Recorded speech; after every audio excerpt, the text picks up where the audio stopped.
ఆగమాగమైపోయే పరిస్థితి కూడా ఇవాళ రాష్ట్రంలో కనబడతా ఉన్నది. చివరికి పంట అమ్ముకోవాలి, పంట కొనాలి ప్రభుత్వం అంటే రైతులు అధికారుల కాళ్ళ మీద పడే దుస్థితి. అట్లాగే ఇవాళ ఎరువుల బస్తాల కోసం కూడా మరి ఎక్కడికక్కడ రైతులు కాళ్ళ వేళ్ల పడి అధికారులను బతిమలాడుకునే ఒక దయనీయమైన పరిస్థితి రాష్ట్రంలో కనబడతా ఉన్నది. అధికారుల కాళ్ళు పట్టుకునే దౌర్భాగ్యమైన పరిస్థితి ఇవాళ రాష్ట్రంలో కనబడతా ఉంది. ఏ చరిత్ర చూసినా ఏమున్నది గర్వకారణం అన్నట్టు కాంగ్రెస్ చరిత్ర ఎన్నడూ కూడా రైతుల విషయంలో సానుకూలమైన చరిత్ర కాదు, రైతులకు మేలు చేసిన చరిత్ర కాదు.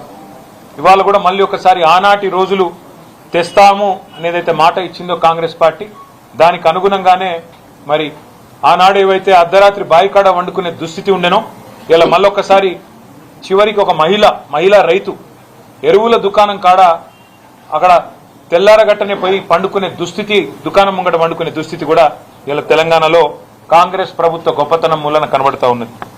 కేసీఆర్ గారి నాయకత్వంలో ఆనాడు ప్రభుత్వంలో 6 నెలల ముందే బఫర్ స్టాక్ తెప్పించి ఎక్కడికక్కడ గోదాములు సీజన్ మొదలు కాకముందే నింపి పెట్టి భారతదేశంలో ఎక్కడెక్కడ మరి యూరియా దొరికితే, ఎరువు దొరికితే ఆడికెళ్లి తెప్పించి రైతుకు కడుపులో చల్లగదలకుండా కూర్చునే విధంగా ఇంటికి ఎరువుల బస్తాలు పంపిన పరిస్థితి కేసీఆర్ గారి ప్రభుత్వంలో మనం చూసినాం.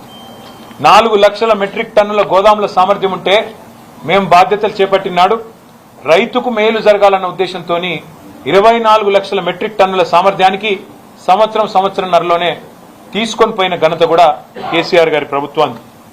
కానీ ఇప్పుడున్న కాంగ్రెస్ ప్రభుత్వం గోదాములున్నాయి, రైతు వేదికలున్నాయి, కష్టపడే రైతులున్నారు, కేసీఆర్ గారు కష్టపడి చేయించిన మిషన్ కాకతీయ చెరువులున్నాయి, అద్భుతంగా కట్టిన ప్రాజెక్టులు కాళేశ్వరంతో సహా ప్రాజెక్టులు కలకల్లాడుతున్నాయి. కానీ కాంగ్రెస్ ప్రభుత్వం మాత్రం వానాకాలం సీజన్ మొదలైనా దున్నపోతు మీద వానబడ్డట్టే కనీసం ప్లానింగ్ లేదు, సమీక్ష లేదు, సన్నద్ధత లేదు, ఎక్కడ కూడా ఒక ఆలోచన కూడా, ఒక ప్రణాళిక కూడా లేని పరిస్థితి కనబడతా ఉన్నది.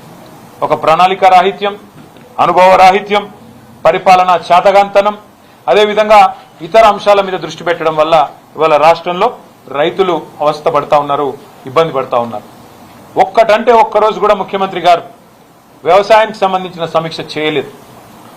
ఎరువుల మీద ఏ ఒక్కరోజు కూడా కనీసం కేంద్ర ప్రభుత్వాన్ని కలిసి విజ్ఞప్తి ఇచ్చిన పాపన పోలేదు. ఏదో పేరుకి రాహుల్ గాంధీని కలవడానికి పోయినట్టు పోయి ఏదో కాగితం ఇచ్చేసి రావడం కాదు. సిన్సియర్ గా, సీరియస్ గా ఇక్కడ ఏ పరిస్థితి ఉంది, ఎట్లా వ్యవసాయ విస్తరణ కేసీఆర్ గారి కాలంలో జరిగింది, దానికి తగ్గ విధంగా ఎంత ఎరువు కావాలి అనే ఒక ఇండెంట్ రాష్ట్ర ప్రభుత్వం నుంచి ఎన్నడూ కూడా పోలేదు. ముందస్తు ప్రణాళిక తయారు చేయలేదు. దాని ఫలితంగానే ఇవాళ రాష్ట్రంలో ఎరువుల కొరత కనబడతా ఉన్నది. కేసీఆర్ గారు ఉన్న 10 ఏళ్లు ఎన్నడూ లైన్లు లేవు, ఎన్నడూ ఎరువుల కోసం కొట్లాడుకునే పరిస్థితి లేదు, పోలీసులను పెట్టి ఎరువులు పంచే దుస్థితి ఎన్నడూ లేదు. మరి ఇవాళ రాష్ట్రంలో ఈ పరిస్థితి ఎందుకు వచ్చింది? కాంగ్రెస్ ప్రభుత్వం రాగానే రాష్ట్రంలో ఉన్న రైతన్నలు కూడా ఆలోచించాలని చెప్పి నేను కోరుతా ఉన్నా. ఇవాళ రాష్ట్రంలో పోలీసులు 2 పనులు చేస్తున్నారు. అయితే ఒకటి బీఆర్ఎస్ నాయకుల మీద కేసులు పెట్టాలి, ఎట్లా సోషల్ మీడియాలో పోస్టులు పెట్టినా కూడా చిన్న పిల్లల్ని కూడా భయపెట్టాలనేది ఒకటి. రెండోది ఎరువుల బస్తాల కాడ కాపలా కాస్తా ఉన్నారు. ఎక్కడ రైతులు తిరగబడి అధికారులను తంతారేమో అని చెప్పి ఎక్కడికక్కడ పోలీసులను పెట్టి పోలీస్ పహారాలో ఎరువుల దుకాణాల దగ్గర మరి ఎరువులు పంచే దుస్థితిలో ఇవాళ ప్రభుత్వం ఉన్నది. వాస్తవం ఏంది అంటే రాష్ట్ర వ్యవసాయ శాఖ కానీ, మార్కెటింగ్ శాఖ కానీ, మార్కెట్ కానీ, రవాణా శాఖ కానీ, జిల్లా యంత్రాంగం కానీ వాటి మధ్యన సమన్వయ లోపం కూడా తీవ్రంగా కనబడతా ఉన్నది. ఎందుకంటే నడిపించే నాయకుడికి వ్యవసాయం మీద అవగాహన లేదు, అటు పరిపాలన మీద అవగాహన అంతకంటే లేదు. కాబట్టి మరి వచ్చిన యూరియా కూడా కనీసం పంచే పరిస్థితి కూడా కనబడతలేదు. అట్లాగే మరి ఇంకా దారుణం ఏంటంటే ఒకవైపు చాంతాడంత లైన్లు ఏ ఊరికి పోయినా కనబడుతుంటే, వేల మంది వర్షాల్లో కూడా లైన్లలో తల్లడిల్లిపోతుంటే ముఖ్యమంత్రి గారు మాత్రం రాష్ట్రంలో ఎరువుల కొరతనే లేదు, షార్టేజ్ లేనే లేదు, ఇదంతా కృత్రిమ కొరత, సోషల్ మీడియా సృష్టి అని పనికిమాలిన డైలాగులతో టైంపాస్ చేస్తా ఉన్నారు తన జూబ్లీ హిల్స్ ప్యాలెస్ లో కూర్చొని.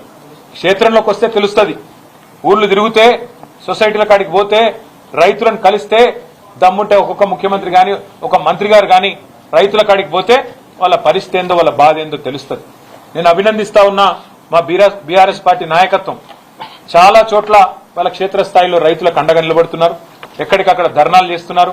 పార్టీ పిలుపునివ్వకపోయినా ఎక్కడికక్కడ రైతుల కోసం స్వచ్ఛందంగా వారికి అండగా నిలబడ్డ బీఆర్ఎస్ నాయకత్వాన్ని నేను అభినందిస్తా ఉన్నా.